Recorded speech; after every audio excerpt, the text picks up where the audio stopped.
नमस्कार, आपका स्वागत है द नेशनलिस्ट व्यू के ताज़ा एपिसोड में। और आज हमारे साथ खास मेहमान जुड़े हैं जो कि मध्य प्रदेश बाल अधिकार संरक्षण आयोग के सदस्य हैं। मैं आपका स्वागत करती हूँ ब्रिजेश चौहान जी।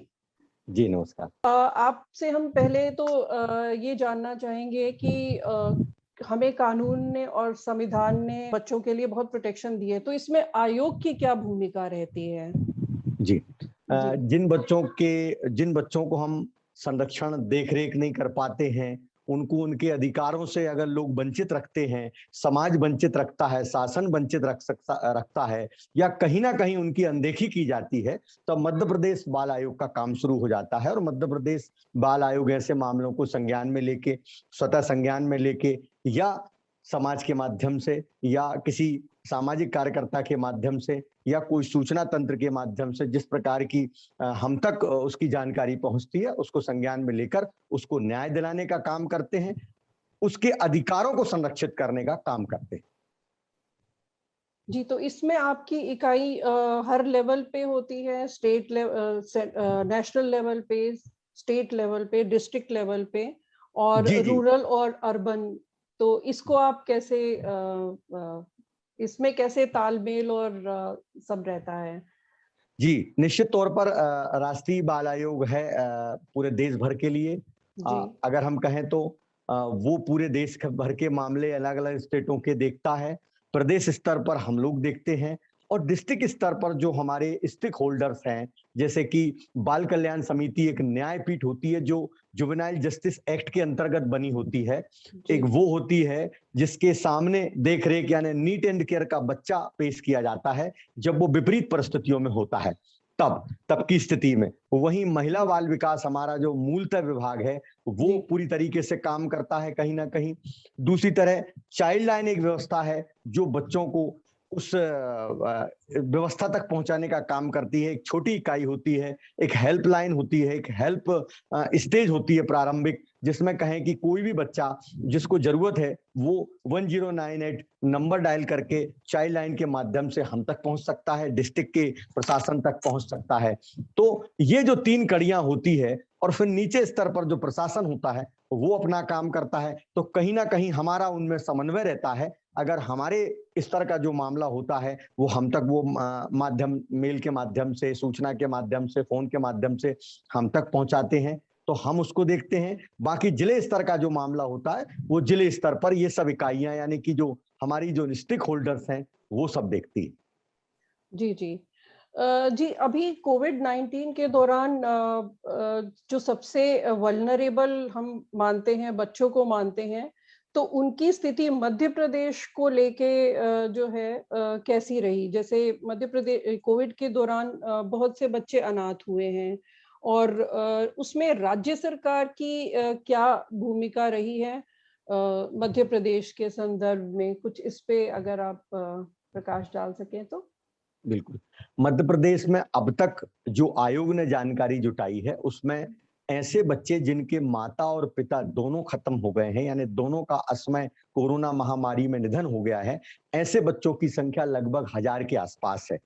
और जिनके माता या केवल पिता या गार्जियन कोई नहीं रहा है इस दुनिया में इस कोरोना महामारी के पहले और दूसरे वेव में, उनकी संख्या लगभग 2500 से 3000 ऐसे बच्चों का आंकड़ा हमने जुटाया है।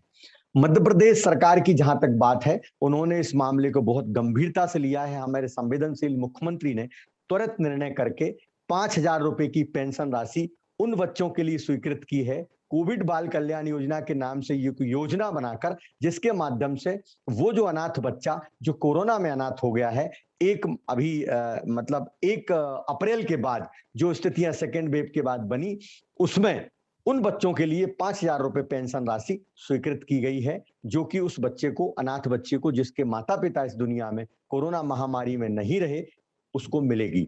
यह बहुत ही संवेदनशील निर्णय मध्य प्रदेश सरकार का और पहला ऐसा राज्य है जिसने सबसे पहले ये निर्णय लिया। तो इसमें राज्य सरकार की भूमिका उनकी शिक्षा और उनके रहन-सहन और खान-पान, ये सब सारी चीज़ों को मिला के रोल जो जी, है मध्य प्रदेश जी, सरकार का जी, रहा है। जी, जी। तो आप अ, जमीनी स्तर पे आपने आपके इसमें अनुभव क्या रहे हैं कोविड 19 में, जब आपकी भी बच्चों से इंटरेक्शन हुई होगी, आपने उनकी स्थिति को समझा होगा, तो उसमें आप कुछ हमसे अपने एक्सपीरियंस शेयर कीजिए प्लीज। जी। बेहद निराशाजनक समय रहा बच्चों के लिए, मानसिक तनाव रहा, मानसिक अवसाद रहा। ऐसी स्थिति में हमने लगातार शुरू से जब पहले दौर के बाद ही हमने वर्चुअल संवाद हमने स्थापित किया, जो हमारे मध्य प्रदेश में 108 बालक-बालिका गृह हैं, जिनमें शेल्टर होम है, जिनमें ऐसे बच्चे रहते हैं, जिनका दुनिया में कोई नहीं है, किन्हीं परिस्थितियों के चलते वो हमारे शेल्टर होम में रह रहे हैं। यानी कि वो देख-रेख संरक्षण की स्थिति में सरकार की निगरानी में रह रहे हैं। ऐसे बच्चों से हमने लगातार वर्चुअल संवाद किया और हमने उनकी परिस्थिति को जानने की कोशिश की। हमने वहीं वहाँ के वार्डन, वहाँ के जो ज़िम्मेदार लोग थे, उनसे संवाद किया कि कैसे वो कोरोना के इस महामारी के दौर में हमारे बच्चों को खुश रख पाएँ। हमने वो प्रयास किए, हमने उनको प्रशिक्षण दिया कि कैसे कोरोना महामारी में शारीरिक गतिविधियों को बढ़ावा दें, क्योंकि वो बंद-बंद अपने कमरे में रह रहे हैं, ना वो बाहर की दुनिया देख पा रहे हैं, ना उनको एक भय का वातावरण है, एक मानसिक अवसाद से गुजर रहे हैं, पढ़ाई नहीं हो पा रही है उनकी, कहीं शिक्षा से वो दूर हो गए हैं। इस तरीके की चीज़ों को अगर हम देखें, तो लगातार उन बच्चों के लिए हमने वर्चुअल संवाद स्थापित करके लगातार उनकी मॉनिटरिंग की और एक-एक हमने जो शेल्टर होम था उसके वार्डन से कि आपके यहाँ ऑक्सीजन सिलेंडर है या नहीं है, आपको मेडिकल ट्रीटमेंट की ज़रूरत है, आपको कोई आवश्यकता है, आपको किसी प्रकार के अपने हाथ धुलाए जाएँ बच्चों को और हमारे पास कहें सैनिटाइज़र की व्यवस्था है, मास्क की व्यवस्था है। हमने लगातार उस बीच में मास्क और सैनिटाइज़र भी कुछ संस्थाओं के माध्यम से यहाँ तक पहुँचाए ताकि कोई परेशानी हमारे बच्चों को ना हो। हमने उनसे लगातार वर्चुअल संवाद के माध्यम से साफ-सफाई रखने और भी जो हम चीज़ें जो भी हमारे सरकार के डायरेक्शन थे, उनका पालन करने और लगातार हमने उनको मॉनिटरिंग करके उन बच्चों को कैसे वो अवसाद से निकले, कैसे उनको वर्चुअल संवाद के माध्यम से योगा सिखाया जाए, कहीं न कहीं वो जुड़े रहें, उनकी मानसिक स्थिति से वो उभरें कि वो ये ना समझें कि हम एक जेल में बंद हैं, हम एक ऐसी परिस्थिति में जी रहे हैं, जहाँ सिर्फ़ खाना और पीना और रहना और सोना है, ऐसा ना समझें। इसको लेकर हमने लगातार वहाँ के ज़िम्मेदार लोग यानी वार्डन, अधीक्षक, हॉस्टल वार्डन, इन सबको हमने लगातार प्रशिक्षित किया और लगातार उनकी स्थिति का अपडेट रखा कि कोई किसी भी प्रकार की आवश्यकता हो, महिला बाल विकास के अधिकारी, सीएचएमओ, स्वास्थ्य विभाग के लोग, उनसे कहा कि हमारे बच्चों को जब भी आवश्यकता हो, तत्काल एम्बुलेंस भेजें, तत्काल उनको जो है सुविधा उपलब्ध कराएँ। कहीं न कहीं हमारी लगातार नज़र उन पर बनी रही। वहीं दूसरी ओर सामान्य परिस्थिति के बच्चों को लेकर हम देखें, तो उस दौरान हमने संस्थाएँ जो उस क्षेत्र में काम कर रही थी, चाहे वो टीकमगढ़ की बात हो, चाहे सागर की बात हो, चाहे बैतूल की बात हो, चाहे छिंदवाड़ा का ट्राइबल एरिया हो, चाहे अलीराजपुर झाबुआ हो, लगातार हमने उन संस्थाओं के माध्यम से वर्चुअल संवाद स्थापित किया और हमने कहा कि बच्चों के पास जाएँ, जैसे भी पहुँचे, कम संख्या में पहुँचे, कोरोना गाइडलाइन का पालन करें, ताकि हम उन बच्चों से कैसे भी संपर्क स्थापित कर सकें और उन बच्चों की स्थिति क्या है, हम उनको समझें। पहले दौर के बाद कई बच्चों के उदाहरण हमारे सामने आए वर्चुअल संवाद के माध्यम से कि कोई बच्चा लाइब्रेरी के माध्यम से बच्चों को प्रशिक्षित कर रहा है, कोई बच्चा बड़ा बच्चा जो पढ़ चुका है वो छोटे भाई बहनों को पढ़ा रहा है। ऐसी भी संस्थाओं के माध्यम से हमने बच्चों को देखा कि वो एक प्रेरणा स्रोत बन के उभरे और कहीं ना कहीं वो स्लम बस्ती में जाकर उन बच्चों को पढ़ा रहे हैं जो बच्चे आज की स्थिति में नहीं पढ़ पा रहे हैं। तो ये बहुत बड़ी बात थी मैडम कि कहीं न कहीं वो बच्चे प्रेरणा स्रोत बने, वो छोटे भाई-बहनों को पढ़ा रहे हैं, बड़ी बहनें हमसे लगातार संपर्क कर रही है। वो कहीं न कहीं सैनिटाइज़र और मास्क का वितरण करने में लगी हुई है अपने मोहल्ले में, अपने पड़ोस में, अपने आस-पास के लोगों को। इस तरीके से कहीं न कहीं हमने लगातार जो संस्थाएँ फील्ड में काम कर रही थी, जो संपर्क में उन गाँव में थी, जहाँ हम जोड़ सकते थे उनको, हमने उनके माध्यम से संवाद करके उन तक पहुँचने की कोशिश की। ये लगातार हमने उनकी पढ़ाई को लेकर भी चिंता व्यक्त की कि कैसे वो पढ़ें, कैसे उन तक शिक्षा पहुँचे क्योंकि लगातार जो हम पहले दौर की स्थिति देखें, दूसरे दौर की स्थिति तो भयानक थी। पहले दौर के बाद भय का वातावरण था और कहीं कोई टीचर का ना जाना, स्कूलों का बंद होना, कहीं न कहीं और हमारे सामने भी एक बड़ी विपरीत परिस्थिति थी कोरोना में कि हम ऑफिस में नहीं थे और मैं घर पे था। मैंने एक अपना ऑफिस का एक बाबू था, उसको यहाँ पर मैंने एक पूरी वर्चुअल व्यवस्था का संवाद सिस्टम वो स्थापित कराया कि भाई अब हमको कनेक्ट रहना है, और मैं भी मोबाइल के माध्यम से वर्चुअल कहीं भी जुड़ जाता था, कैसे करके कि भाई संस्थाओं के माध्यम से उन तक पहुंच सके, महिला बाल विकास के माध्यम से उन तक पहुंच सके।